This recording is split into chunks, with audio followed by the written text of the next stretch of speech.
This podcast is brought to you by Again and Forever. And by the Down the Middle Podcast.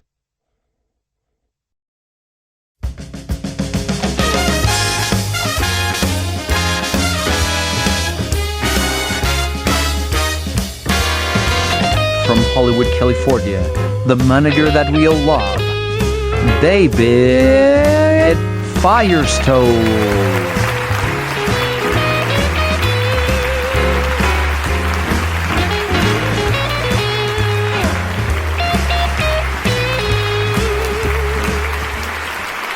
Hi all, David Firestone here with a new installment of Road to Stardom with David Firestone. Great to have you watching, listening to our podcast. We have a really cool segment coming up with Jerry Boyd. Known Jerry for several years, and he is a stand-up, awesome actor who's been doing this for a number of years. So I think it'll be a really interesting conversation. Jerry has lots of good stories. Whether he will share them with us, I don't know, but we're going to wait and see what happens. As to stories, I met Jerry in a very interesting manner. I was out with our awesome personal photographer, Vinny Ratcliffe. Shout out to Vinny. Hope you're watching, listening. We had Vinny on board for a long time. He actually was Dick Clark's. If those of you who know who Dick Clark is, American Bandstand. He also has started the Rockin' New Year's Eve. So there you go. So Vinny was Dick's personal photographer for many years, and then we worked with him in a number of events and capacities. We still do. And this was right, I think, prior to COVID.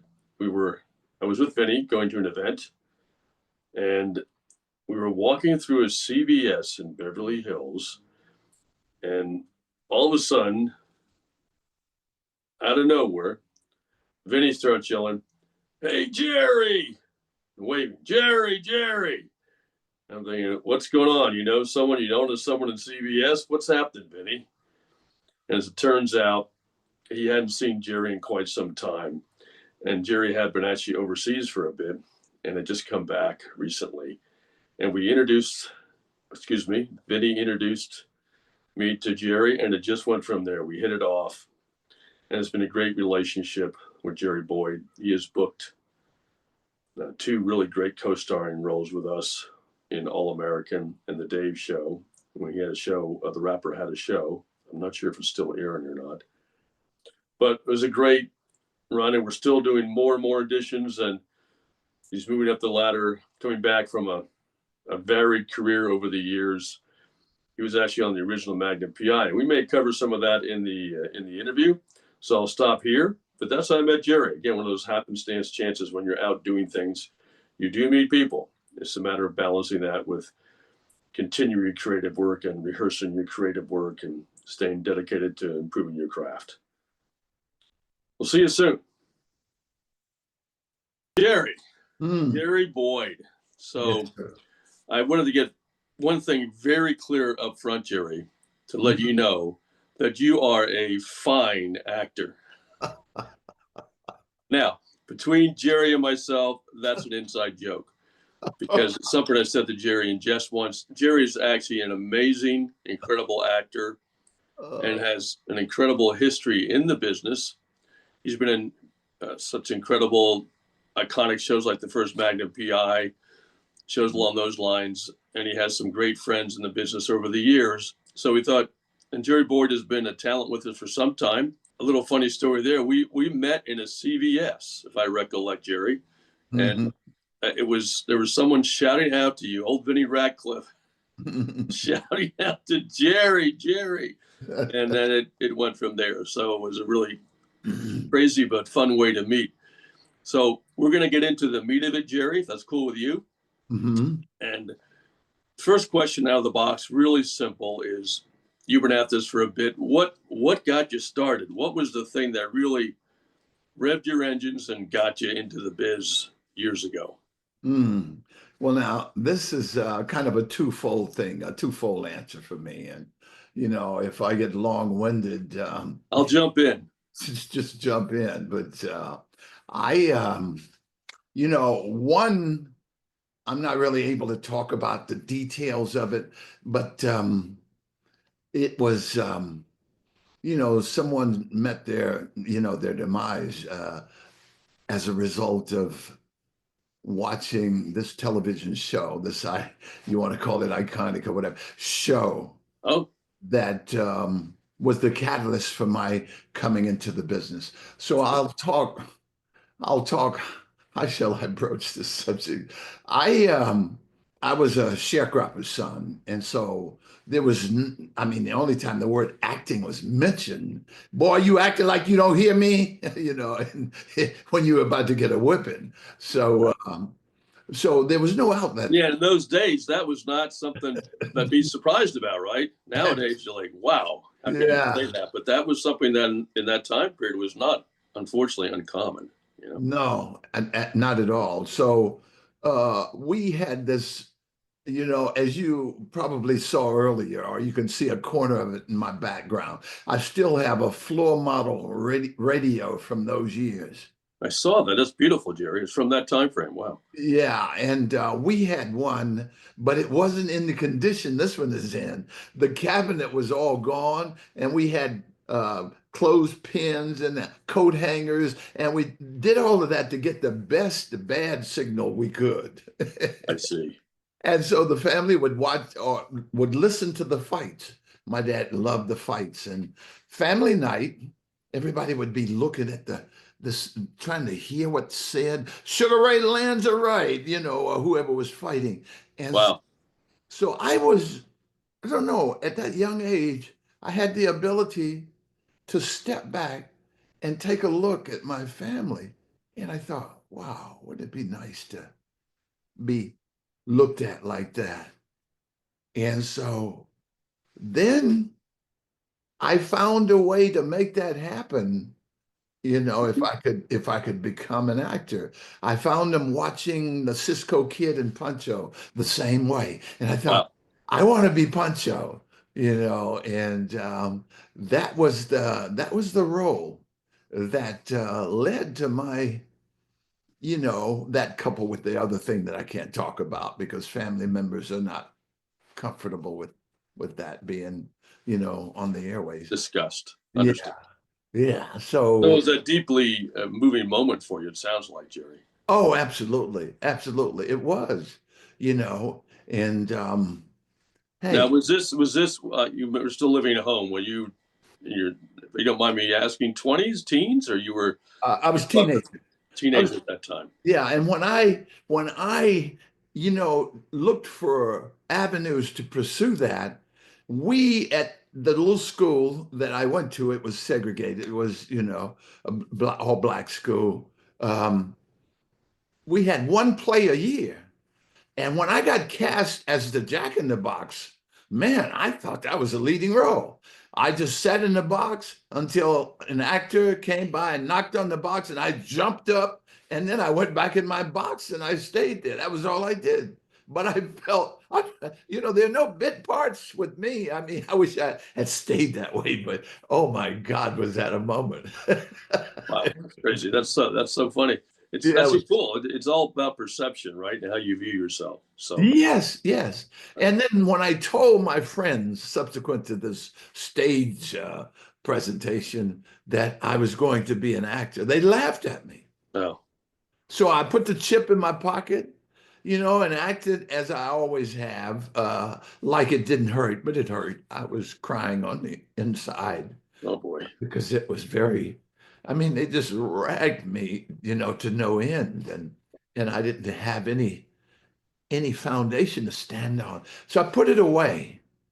And after 2 years in Vietnam, I come back to Hawaii. A guy walks up to me in a nightclub and say, "Hey, man," I said, "I ain't gay." He said, "But you look more like a pimp than I do. They're looking for guys to play pimps at Hawaii Five-0." And to show you how naive I was about the business, I said, "Man, I ain't got no leave. And furthermore, I ain't got no money to go back to the mainland." He said, "No, no, no, no, brother. They shoot Hawaii Five-0 here. It's over in Diamond Head." And So after Vietnam, you went back went to Hawaii. Is that correct, or because you were stationed there originally? Is that what happened?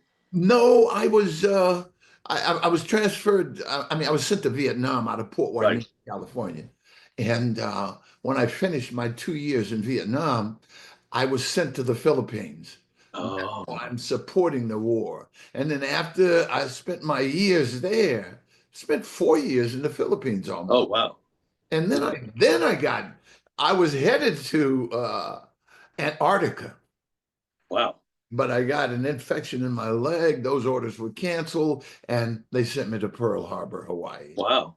How And that changed your life in many yeah, respects. I was yeah, that kept I would have been a 20, 30-year-old retiree from the military. Wow. I would have been sitting here on, well, I'm drawing my check today and enjoying life, or whatever the case may be. But it took a totally different turn because Right. I got to pull that chip out that I had stuck in my pocket so long ago. I got to pull it out, and I went to the reading and uh, got down to two people, and they said, "Jerry, you got the part."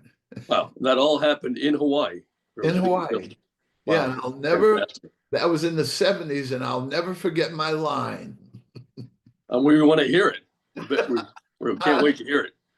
Well, Glenn Turman, I don't know if the young audience or old or they who even remember Glenn Turman was a very accomplished actor. Right. And the guy from Barney Miller, the black guy from Barney Miller. And he's also Glenn Turman. You actually knew Glenn Turman. You still know Glenn. Okay, right. Yeah, and Okay, I forgot about that. Right. the guy from Barney Miller, his name eludes me at the moment, but anyway, he was those two were the head pimps, and I was like the third guy, and then we had four real pimps from Hotel Wow. Street in Hawaii, Wow. and so my And you're line, right about Glenn. He's a very accomplished actor. And he's he actually is, working with one of our actors he's attached to one of our actors' film projects, which is crazy, called Chance. Wow. Oh, really? Yeah, I didn't know you knew him. That's really crazy. Oh, yeah, and he was in the show. He was married to this beautiful blonde girl, and they had these two kids. This show never aired, by the way. Wow. And I don't want to get into the bigotry of the business or trying to That time. the Yeah. Bible Belt at that time or whatever. But those two little kids were so pretty. They were a mixture of Asian, Filipino, all kind of different mixes, and they had these big curly locks, and they were supposed to be their kids. And I don't know any other way to say it, but the rumor was is that they thought little white girls everywhere would be trying to have something that looked like these two kids. Geez. Oh boy. I don't know. I've never seen that show. It was a great, what? Yes, I did. Well, the really interesting part of your story there, Jerry, is you mentioned about when you first became excited about acting and did that small role in a play, which was a big role for you, Mhm. of course, and how you didn't give up. And I like that term, you put that chip in your pocket and never let that dream die. And then came back 2 or 3 or 4 years later and made it happen in an interesting situation where someone came to you. Now, Mhm. was that in a bar? Was that the universe? Was that God? We will never know. But it's interesting how if you don't give up, you don't quit, things do happen. It just takes time sometimes for that to Yeah, happen. see, the mistake I made in keeping my career from furthering itself is that I didn't hold on to my dream. I didn't continue to paint the picture of becoming this accomplished actor. I I see. put the chip in my pocket, which is good in its own sense. But had I not allowed people to paint my picture, to put the building blocks in my life, then I would have been further ahead. I see. Because when I did the little role, those same people who laughed at me had now come and made me a star. And I was no more of an actor then than I was when they laughed at me. Right. And You I have was to be all, careful. Yeah, about that. Right. yeah, I was all confused, and I wind up, I'm not making an excuse for my drug doing, but I wind up on drugs and alcohol. Oh boy. I couldn't figure out. Yeah, that's unfortunately not a completely uncommon thing even now in Hollywood and in the film business, unfortunately. So it's not that you went through something that was unique. It's something that happens in this business, and people become sidetracked by it. But you were able to live through it and come through the other side. But I know that we've talked, and you're in a time period where you were doing those types of things, and it helped unfortunately sidetrack you from staying focused on your career. But you still did some really great things along the way. Breaking news, Charles Manson, the infamous cult leader who led a string of murders in the 1960s.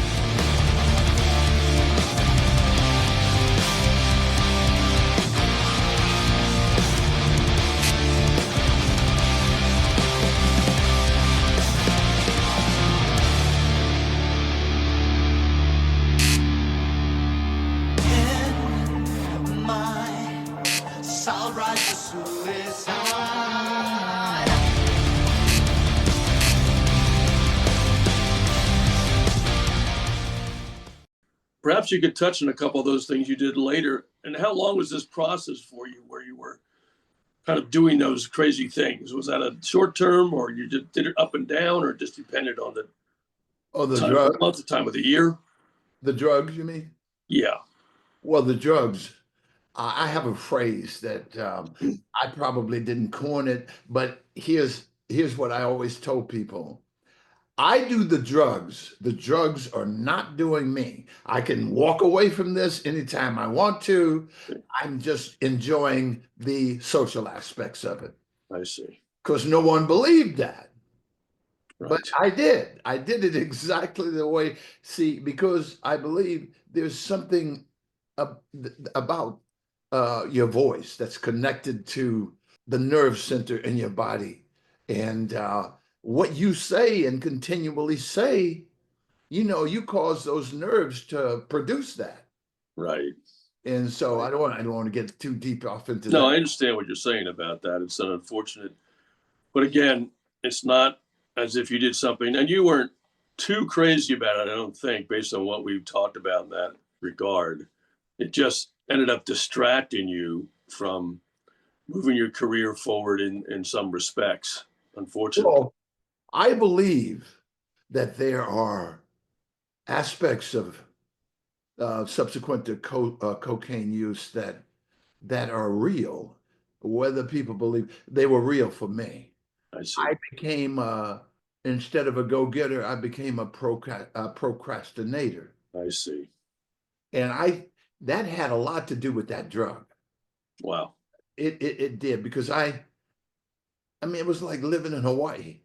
It was so wonderful All the time. Yeah, all the time that you talked about leaving, but you never left. You just kind of sit on if you're a beach goer, you just kind of sit out there and say, man, what am I doing?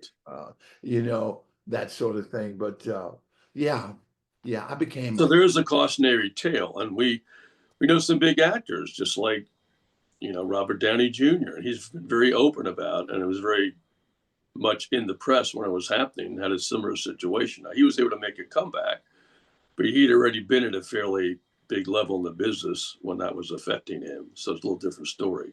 Funny you should bring him up. When I was driving limo, I used to drive him all the time. No, so that is an interesting point. So, Jerry, the limo driving is one thing that helped you pay the bills at that time, I would assume, while you were pursuing things, right?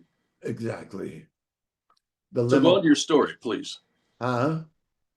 You were talking about Robert Downey Jr. You had a little story there. Well, I mean, I used to drive him, and he stayed at this small hotel just east of Beverly, on Olympic.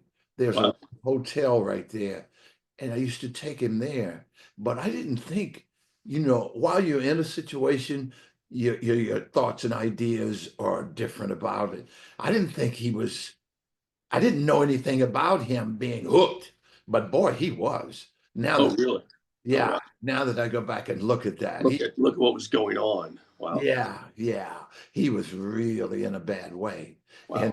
And I had just Oh, boy, maybe him and I were doing it at the same time, or I had just quit, but I Oh my was, God. All let me, right, Jerry.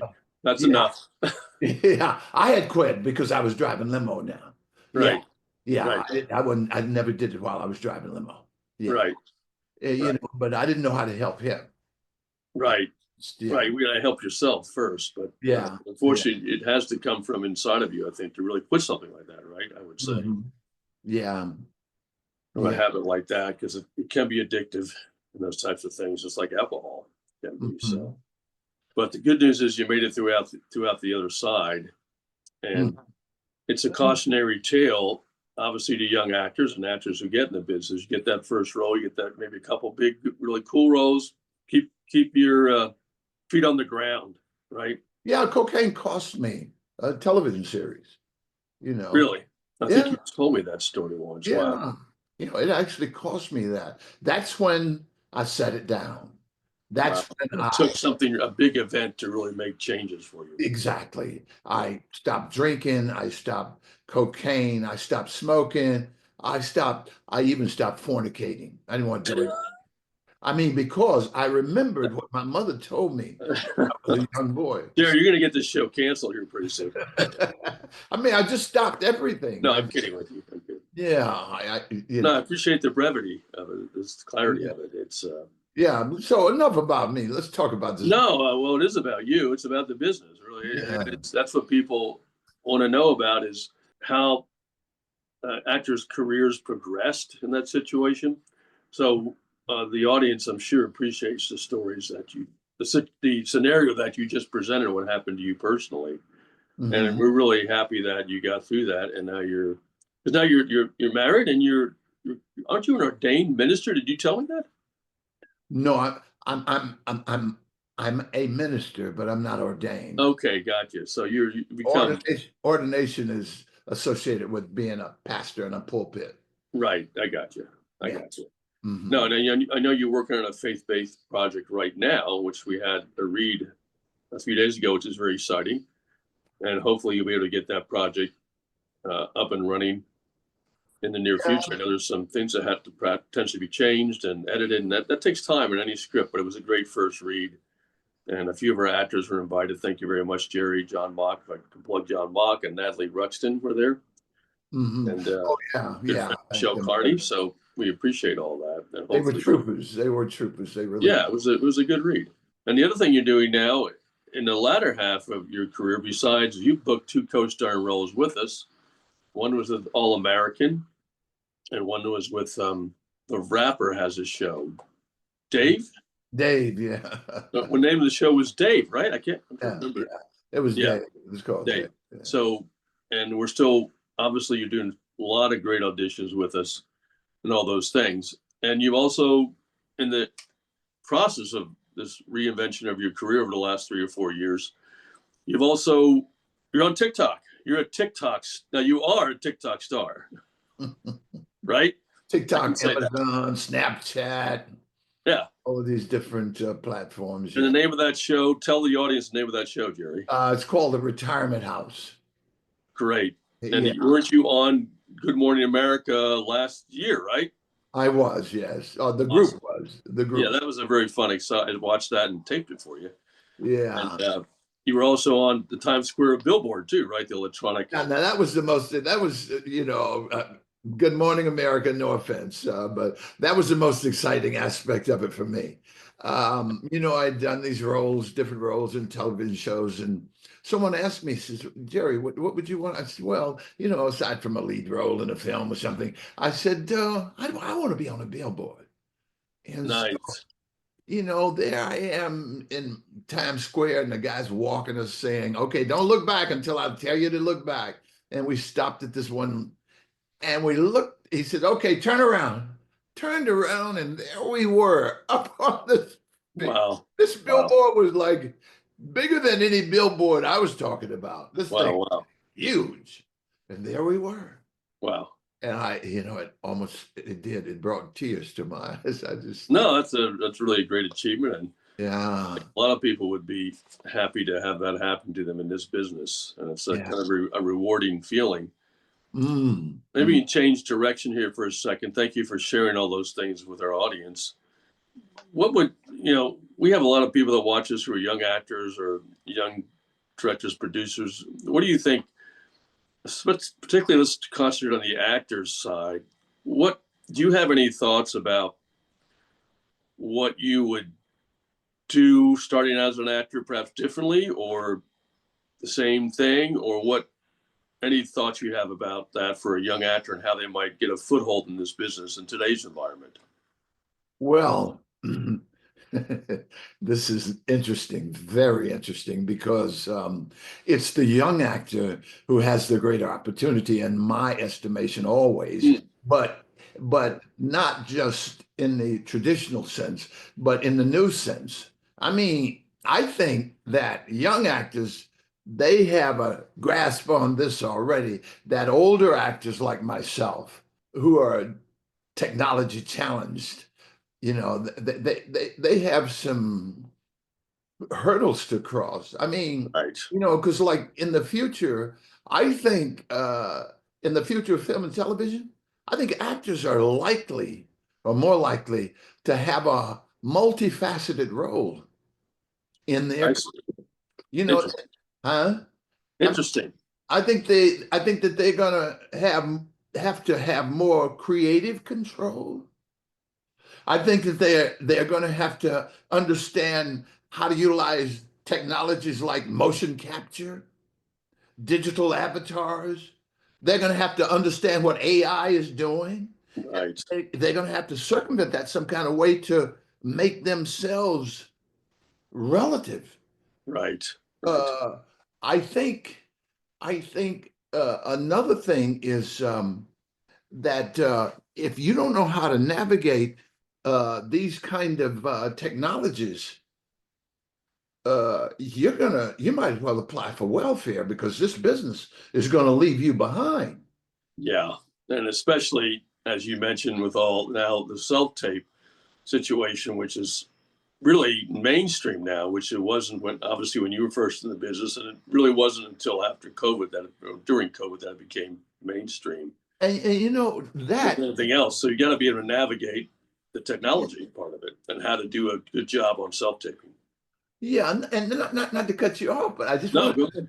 Cut me off. You always cut me off the other times we talk. I wanted to speak to that because that's an important part of who I am, Right. or how I got those roles that I got. I was a better in the room person. Right. I don't know if it was personality. I don't know if it was gravitas. I don't know what it was, but I was bold. I walk in a room and undress the lady with words, like hello, how are you? Good morning. Oh, okay. Well, that'll be undressed in a good way, not physically. Yes. Good. Oh yeah. No. I'm talking about Just making sure the audience, that's just a term, okay? Okay, I'm sorry, it was a bad one. All right. It's okay. But they're sitting there, they're, in this big office, and it can be intimidating. So Yeah. what I try to do is take the intimidation factor off. I didn't want to intimidate them, but I wanted to remove it so I could be me. Right. You can't be you and keep it simple in an audition. You're not going to go very far. Right. Keep it simple. Keep it simple. Don't complicate it. I remember one audition I was doing, and I had practiced all these eye lines that I was gonna, do in the audition. I got stuck on the first one. And then I lost my dialogue. And then, people refuse to give up on things, but I gave up on. I was in an in-person audition subsequent to COVID. Hadn't been in one in so long. I had lost my edge in what I used to do, and I didn't understand. So when I went in, I was very nervous. Wow. And the lines they were simple. I had them, but I couldn't get them out during the audition. And so I concluded the audition. People say, Jerry, You can't do that, man. They might have hired you in. I said, no. If I can't say 3 lines and I keep stumbling through them, I said, it's time to excuse myself. Right. I understand. It's Yeah, and let her make the call. I put it in the casting director's lap. I says, I don't seem to be able to get this. This is my first in-person audition. I wish I had done EcoCast. I'm sorry. How's it going, everybody? It's Jake from the Down the Middle Podcast, and I'm going to take a quick moment to invite you to check out our show, which airs every other Thursday at 8:30 p.m. on YouTube. If you love pro wrestling, you're definitely going to want to check this out. We talk about the latest in pro wrestling. AEW's pay-per-views are rough, man. And it's obvious, like, Tony Khan is booking for Tony Khan, and it's obvious because Tony Khan has clinical freaking ADHD, but the kind where, like, you can hyper-focus on the thing you love. And he's like, I legitimately want to watch wrestling for 7 hours. It's like, Tony. Now everybody else does. Hardly anybody else does. We talk about some of our favorite things in pro wrestling. One of the best promos ever. Like, can we just say, like, I had fucking goosebumps. And here's the thing, I know it's a work, but I'm watching that and I'm like, I think MJF might have duped somebody. And we have a hot take here and there, too. Nothing against Riho. It's just like, do you think the audience is fucking stupid? Riho weighs 98 pounds. The vast majority of great moments in professional wrestling have nothing to do with the move. Don't get me wrong, the moves are part of it. Cena's like, I don't even remember how I won. Everybody remembers this. But the best part about our show is that you are part of the conversation. So check out the show and join in the fun.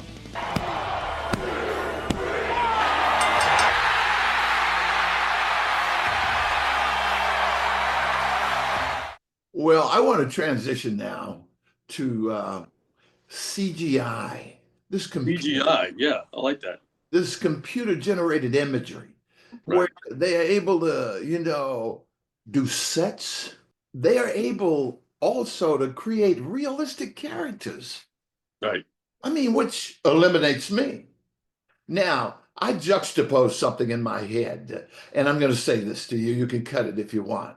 I mean, We wouldn't cut you off. the world, especially the Democratic Party, is complaining about Doge. Is it Doge? Doge, yes. Okay. And the film business is in a smaller sense. When you juxtapose the two, they are trimming like Doge is. And when you start this trimming process, Right. no one knows where it's going to end. Right. They're trimming out the need for actors with AI. Right. They're trimming out the need for set builders with AI. With these virtual sets, I mean, some of them are so realistic you can't even hardly tell the difference. So, this is troublesome for me. For a young actor, you're going to have to know how to do that. And you know what? And that's a lot of what you talked before is motion capturing. And a lot of CGI includes motion capturing by the actors. Yes. Or a green screen motion capturing. So that's a little different than just acting. Yes. And you know what? It to me, in my mind, it put a greater emphasis, if I could say it, on branding. You're going to have to know your brand. And you're going to have to, hey. That's a good point, Jerry. And on that point, so what do you think about social media? You're obviously pretty involved from a standpoint of TikTok. How important do you believe social media is now in the marketplace for young actors or even established ongoing actors? Oh, it's absolutely the right word is not critical, but it is it's a necessity. That's what I want to say. It's a necessity. I mean, you need to build your brand, and you need to build it through the audiences of social media. That's really, it's a twofold thing. If you are not working the way you should be, you need social media to help build your brand. In my estimation, now I don't know. Well, it's great hearing someone say it's really true, Jerry. I totally agree with you. It does become a little time consuming, so it's kind of a trade-off between your work, your creative work, your keeping yourself alive work monetarily, and then but you have to have your name out there and remembered, and the brand is very important, as you said, in terms of establishing who you are and how you want to present yourself to the universe. Mm-hmm. And that's why all actors, listen to this, your social media account should be clean and professional. Absolutely. That's would you not agree, Jerry? I do agree, and I don't think you should trash it up, right. With unnecessary clutter. Right. Now, very important, because people in Hollywood, and I think you agree with this, Jerry, people are always watching, right? They're always watching. Always watching. Just like you mentioned about the show that you had, which unfortunately the cocaine thing came out, but I remember you telling me that story now. And I guess it was a situation where they didn't know it and someone told them about that or something that happened. Well, back then, believe it or not, I had just done a show called WKRP in Cincinnati. Oh, no way. Really? Yeah. And what the producer of this show, that the pilot that was doing the pilot, big, now I won't call any names. He's made his transition now, so I'll let him rest in peace.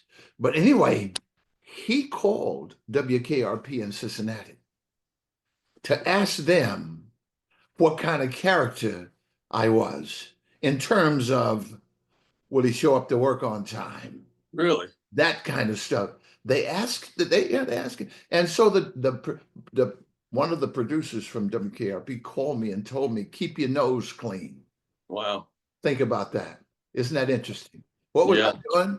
I was putting stuff up my nose. Oh, boy. He coined the phrase and didn't even know it.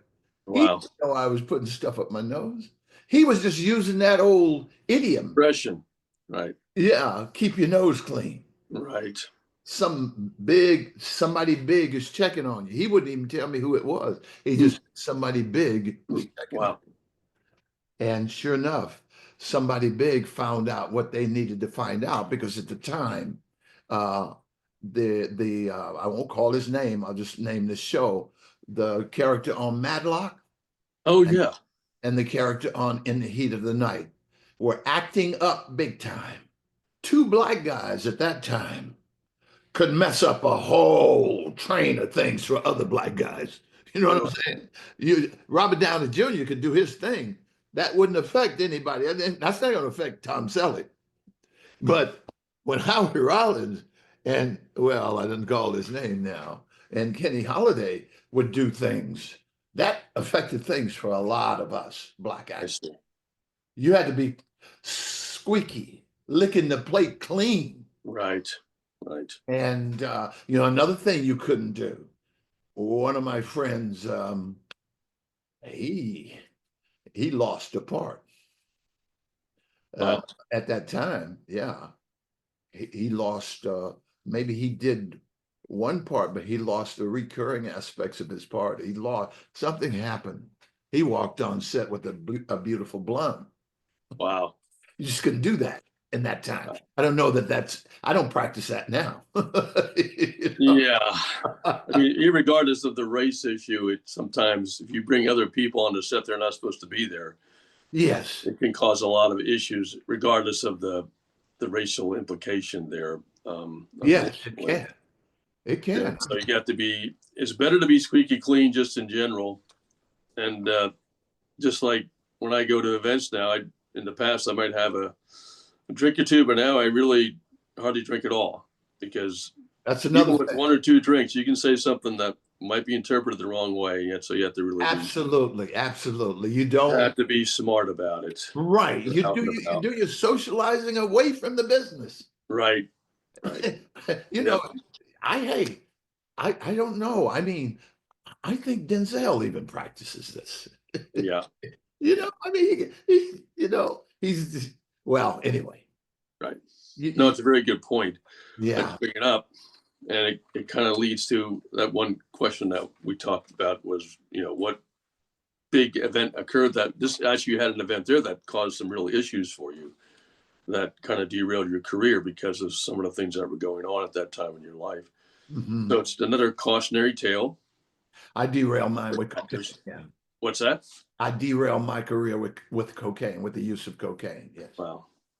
Yeah, I told a story on one of the earlier podcasts, about an act. When I was early on in my management career, we had managed a band for 4 years. And we had a young, you could call him a phenom drummer. God, he came here on a scholarship, got sidetracked by some things in West Hollywood and drugs and lots of things. And he crashed and we couldn't use him because he was always high on with the band for a gig or so, and we couldn't use him anymore. We couldn't even practice with him. So he ended up going back to where he came from in the Midwest.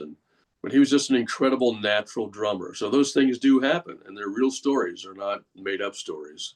No. So it's important to keep your feet on the ground, keep yourself focused, and keep your dream in front of you while you're here. Yes. In this business. But I think for you personally, you've come a long way from that time period. You have some really incredible stories that we always talk about. And any stories you want to share during that process that are kind of funny stories that might be fun for the audience to hear? Boy. Maybe get someone in trouble. Yeah, I have to think about, if you ask me about stories, I mean, funny You story. told me a lot, and I don't want to recount some of them. So, Well, give me an example of what you're talking about. well, there was the Clint Eastwood story, which I thought was kind of funny, but that's really not probably something we should talk about. The night I met Clint. Yeah, that was a funny story. But there's a lot of them. But I think you know what? I think Clint would appreciate this. If he saw this podcast, he would appreciate this. Him and James came into a restaurant. James McKeechin, who is now deceased. They came to a restaurant. Yeah, he's a veteran, Korean veteran. Yeah, Korean War veteran. Yeah. God rest his soul. I was just watching him on Harry-O last night. You remember that series? Yeah, I do, Harry. Yeah, he was playing a pimp. You should Wow. see it, man. I got to record it and bring it to you. Yeah, I'd love to see it. Yeah. Yeah. So anyway, him and James came into the restaurant where I worked, called the Tail of the Cock on Ventura Boulevard. Mhm. And the host assigned me to wait on him. And so we had a jolly good time, and when they sitting there drinking, and when they got ready to go, they says, "Jerry, we're going to the Fireside Inn. Why don't you come on down?" And so when you get off, so I got off and I went on down to the Fireside Inn, and there sat Clint at the bar. Wow. And they had this oyster bar down, but I think it was a step down to it. And so James was standing beside Clint, and I walked up. This is Glenn Turman? No, James McKeechin. Oh, I thought you said Glenn. Okay. Oh, I'm sorry. I get so excited with some of my stuff. That's all right. Just checking in. So he was standing there, and so Clint, hey Jerry, how you doing? He pulled me. I went right up between him and James. Wow. And a few minutes, James walked away, and Clint and I are sitting there, and in walks this blonde girl, and so she comes right up to Clint, and they, obviously are meeting for the first time, and so he introduced me to her, and so he says, "Jerry, where's James?" And so I said, "He's down there at the oyster bar. Can't you hear him?" Loud. He's about 3 sheets in the window, and he's loud. And so he says, "Go get him." And so I went down and said, "James, Clint wants to talk to you." James comes back up there stumbling and looking crazy. And so Clint, he introduced him. And James now is between, I'm on the outside and he's between Clint and me. So he walked around me, and he thought he was whispering, but he said as loud as he could. In my estimation, that's the ugliest damn white woman I've ever seen in my life. and Oh my God, that's a crazy story. You got to be careful what you say, right? Yeah, and she heard him. Oh my God. Heard him. You could see the reaction. Yeah, and guess what? They were shooting one of Clint's Any Which Way But Loose movies or something, and Yeah. he was riding to the set in the motorhome with Clint every morning. Wow. That next morning, he was locked out. Seriously? Oh my God. He was there in the motorhome with Clint, and he was locked out. Oh my God.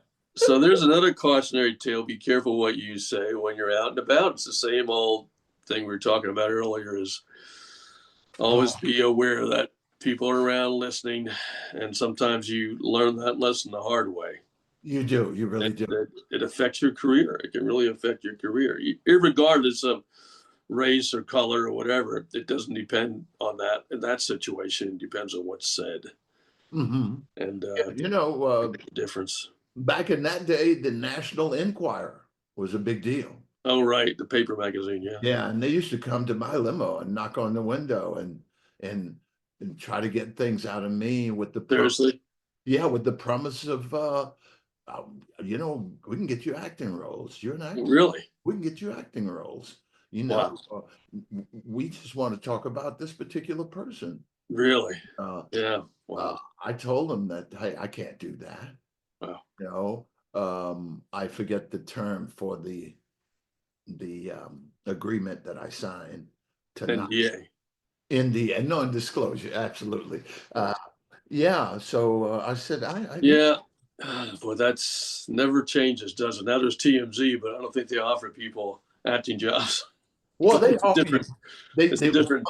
It's money or acting jobs. It was either or. Yes. Yeah. That's true. That's a good point.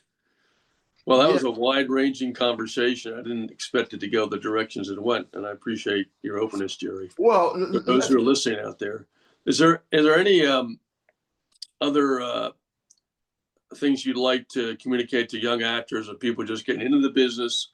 Besides, we talked about technology, we talked about keeping you on the straight and narrow. Anything else you'd like to mention? Well, repertoire of you had a phrase. You included a phrase in one of the questions called about ageism. Oh, and I didn't really talk about that, but yeah, ageism. Ageism was in one of the list of questions that we might cover. Oh, did we talk about that in this podcast? We didn't talk about it right now, no. But go ahead. What would you like to say about that? Well, I mean, it's an unfair discrimination. Yeah. And to treat somebody a particular way based on their age as an employee, it is something that shouldn't be done. And young people, you need to understand that these kinds of things happen no matter what age you are. Right. I got moved from they kept my money the same, but they moved me when I was much younger than I am now. I got moved because someone thought that I was getting older. Wow. And now that person is practically on crutches and I'm still walking around. You see, so things can, but I believe when 80 became the new 50, I believe ageism lost some of its luster. Right. I don't know if you agree with that, but you said well, I think that I would say one thing about the acting business. It's really good in terms of not practicing ageism in one sense, the acting business, because many times you can act just like you are into your later years and still get good roles, and obviously it depends on experience and who you know and what you've done in your credits and all those things. But I mean, when I was in the corporate world, I think ageism is still alive and well. But when it comes to, and part of that becomes with training and people having to hire new people and how long will they be around if they have to be trained. There's a lot of different things that happen in the corporate world, so to speak. But in terms of acting, what I've found is that, at least from what we see from a management standpoint of the number of roles that are out there, there's a really nice balance of young and old. Now, because now it is. You're right. You're absolutely because unfortunately, for better or for worse, all those actors now stuck in that 30 to 45-year-old, 50-year-old range are really competing in the meat of the I hate to say the marketplace, but where there's a lot of actors, right? Mhm. Where, like you said, when they're young, they're new, they're looking at new people. Then you have an advantage. And when you're older, unfortunately, some people don't, they don't hang around. So there actually are some advantages at this point, I think, for the more mature actors.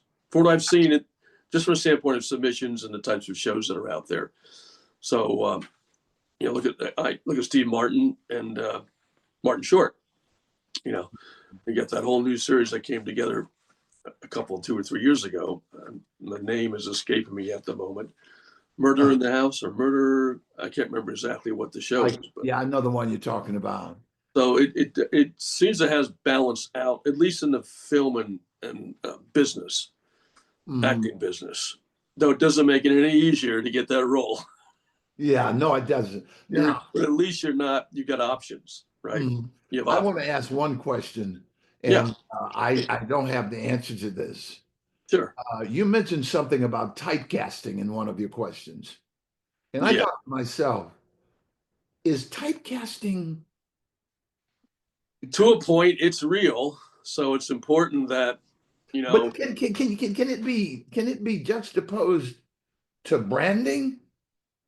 If you create branding helps to break the typecasting barrier, but unfortunately that does still exist. And that's why it's important to not talk about your age. I hate to say it. These things that we all know about the business that you probably want to keep at bay and obviously keep yourself in shape. Now, there are those roles where they want the heavy set. They want the person who's not really, in the best of shape. And for a number, and it's not really a weight thing. It's more about how you take care of your health, right? Okay. Because if you take care of your health, you're going to have longevity in this business. If you don't, it's going to be a short career, just like drugs and the alcohol, right? I see. So even that. But typecasting is still there. There's certain, I hate to use the word races, not racism, but races that kind of get typecast into certain types of roles, right? That unfortunately still exists. And it's just, I don't think it's done on purpose. I think it's more of the perception of what they think the show needs, that they want to communicate to the marketplace. Oh, God, I'm glad I asked that question because you have brought a lot into play here. Even your physical size can typecast you. Right. Your bald You see a lot of, the big bad gangster, the big guy versus the short guy. That's kind of in play now, too. Tall is kind of where it's at right now versus I'm not saying that short actors don't have a great option for career. Of course they do. And it's just when I was talking specifically about gangsters, but there's obviously the industry and SAG has done a really nice job of keeping the diversity in place and allowing actors of all different sizes, races, colors, and creed to work in the business. And there's also, when we talk outside of the studios, I was talking, the studios are good at that in the series, but then again, there's a whole range of independent films. And they can do what they want to do. They're non-union. They can, they can make any kind of film and they can typecast if they want. But typecasting still is around, but just, I don't think it's to the extent it used to be, several years ago. So, but that's a good question. Yeah. That's a good question. But I think the answer was much better than the question. But well, I hope it was informative, that part. But we all face different parts in the business, and businesses are different in terms of how they're run. So I guess in closing, Jerry, we had a really great wide-ranging conversation. As you know, Jerry, you're a good friend, and you're a stand-up guy, regardless of what happened when you were younger, when you get a little off the path. But I think that you're a stand-up individual besides being a great actor. And particularly with the script you've written, I think there's a lot of great things down the road that are going to be happening in your career. And we're really happy and blessed to have you on our team. I'm happy and blessed to be on your team. Yeah. Oh, by the way, yes. Anyway, this is not the place for that. That was you can say it. We can cut it. Afterthought about it was just the way the way my world was going yesterday.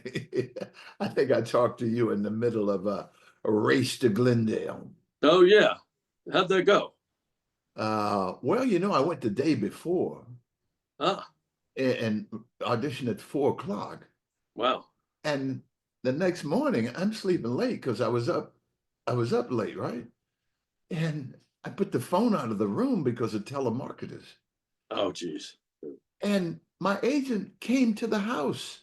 My commercial agent came to the house. No, you're kidding me, right? No, I'm serious. She rang the doorbell. She could hear the television. She's looking trying to look in the windows, and she's screaming, "Jerry!" And Seriously? yeah, and I'm in the bedroom with the door closed, sleep. And guess what? You Nothing. booked it? No, I don't know anything. No, I shouldn't say no. I don't know anything. It was just I went yesterday. I went back that quick of a turnaround. Yeah. Call back. Whoever thought that they would be calling me back the next morning? I'm just resting because I was only gonna be gone to, and she got me at 10:30. No, 10:35. And I had to be at the audition at 11:55. I was in Glendale at 11:35. 1 hour later, I was there. So she got you. She rousted you up for that. And she got me at 10:35, yeah. Wow. And I got up and That was why she was at your house? yeah, Because you weren't answering. I weren't answering. Oh my God. And Well, that's commitment. That's commitment. yeah, God, I mean, So that's a good comment about how hard agents and managers do work yeah. to make this happen. Oh God. Wow. And guess what? This is not the first time she's been to my house. Seriously? Yeah, I mean, I was down in Florida, and I thought I told them when I tell you I'm going to Florida, what do you do? Book out. Yeah, Book yourself out. yeah. I told her to book me out. I thought I didn't. Wow. And there's this commercial audition for this big, huge project. Wow. And it's with a lady who loves me. She called me in on everything she does. Wow. And my agent knows this. So she's going, "Jerry, how can you do this? You need to be booked because this lady loves you." I always say to my associate, I said, "Is Jerry Boyd on that call?" And he goes, "Yes." Because this lady, I don't know, she hired me one time. She's the lady that hired me for the commercial for the insurance company. Ah. And then they fired me because they wanted to hire the superstar lady. They didn't fire me. They paid me a handsome sum to go away and let them use. Really? Yeah, the superstar. Because they had booked you already? They had booked me already. Ah. And I went to set. I went to set. We had that happen to another talent. Remember Sean Harmon? We had that happen to him. Yeah. And this lady didn't come available until it was almost time to shoot. Wow. And they waited for her to get to set. They asked her, "How long did it take you to get here?" And she told them. And they said, "Okay." That's how, hey, she got a face. She got a name. Right. I know her. I'm Joe Nobody. Right. So well, you're not a nobody to us, but yeah, well, I know the expression. I understand the expression. Yeah, yeah. So yeah. I don't know how I went down that rabbit trail, but anyway, we're talking about the commercial. Yeah. Yeah. I certainly hope you got something you can cut together. I tend to ramble on a lot. No. This is a great show, and I think we'll at this time we'll sign off. Okay. And we'll say again, thank you very much, Jerry. It was a pleasure having you on the show. I wanted to have this for a bit, and now it's worked out. And we'll talk soon. Okay. All right. Just so the audience knows, that's an inside joke. Jerry doesn't always talk like that for our good friend Vinny Ratcliffe, the photographer. He has a way of talking that's very unique. But it's fun, and he knows it. He enjoys it. All right, everyone. Have a good day. All right, sir.